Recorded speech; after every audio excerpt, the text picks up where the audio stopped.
All right, so yesterday we added monomials. Today we're going to be multiplying. So when you multiply, if you have the same base, so if like this is x to the second times x to the third or whatever, as long as they have the same base, what you do is you leave that base alone. So if it's x and x, you leave it as x, and then you add your exponents. So when you are multiplying, the product rule says that you add your exponents. So a couple of examples. If you have x squared times x to the third, leave it as x, and then you're going to add your exponents, which gives you x to the fifth. Now, I'm not going to write this out every time. For these first couple, I will, but we're going to get to the point here in a second where we don't have to write this out. A to the n times a. When there's no exponent written, it is a 1. Just if there's nothing written out in front of a variable, it's a 1. So this would be a, and then you add your exponents, and you get a to the 10th. And then here, you get w to the 7 plus 4. 7 plus 4 is 11. So when you multiply, a couple of things to keep in mind. I love this right here in the notes. These are the things. When you have coefficients, so when you have numbers out in front of your variables, you actually multiply those coefficients. So you're going to multiply the numbers that are out in front, and then you're going to simplify using this product rule. So you're going to multiply the numbers out in front, but you're going to add the exponents of your like terms. So for example, this number 20 here, we're going to multiply our numbers. 4 times 3 is 12. And then x squared times x to the fifth, we're going to add our exponents, and we get x to the 7th. So I shortcut it a little bit. I didn't write the 2 plus 5 like I did before. I'm just going to jump to actually adding them. So like this one right here, I take 3 times 5, I get 15. X to the 6th times x squared, add your exponents, and you get x to the 8th.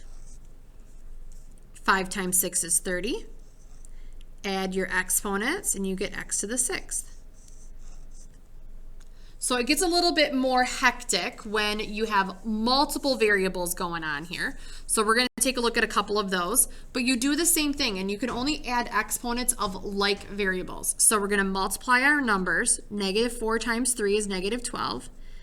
A cubed, a squared, add the exponents. 3 plus 2 is 5. B to the first times b to the fifth, add your exponents, you get b to the 6th. And look, there's really not a lot of work to do on some of these. They will once we get down below here in a second, but for the most part, they don't have a lot of work. Here we are multiplying. -7 times -4 is a 28. And then we have p. This one looks a little crazy, but again, just kind of separate it by letters and numbers. P to the 9th. P squared gives you p to the 11th. Q cubed, q to the 6th, 3 plus 6 is 9. R to the 1st, r to the 4th is r to the 5th. So really just separate them out by letters and then add them from there. I think that makes it the easiest. So like for 25, again, multiplying, just another way of writing it. 8 times -3 is -24. X to the 4th gives you x to the 8th because 4 plus 4 is 8. Y squared times y to the 9th, 2 plus 9 is 11. So one way that we can bump this up a little is to take into account what we did yesterday. And I'm only going to go over 2 of these, like what we did yesterday. Do kind of what we were doing today and yesterday. So for 35, what I notice is that I have multiplication going on here, and I have multiplication going on here. And then after I do the multiplying, then I'm going to add them together like we did yesterday. So let's do the multiplying first. So do 4 times 2 is 8. When you multiply, you're going to add your exponents. X to the 5th times x is x to the 6th. Remember, that's a 1. Y squared times y cubed is y to the 5th. Now I'm going to multiply over here. 3 has nothing to multiply over here, so we have 3. X to the 4th, x to the 2nd, 4 plus 2 is 6. Y to the 4th, and y to the 1st is y to the 5th. So I did the multiplying.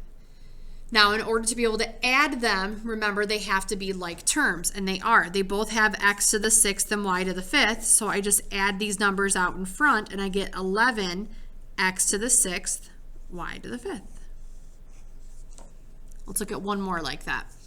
So, again, I need to do the multiplying, and then I'm going to add them.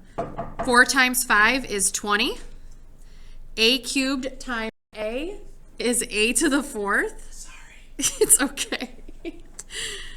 Mr. Wilcox making a special appearance there.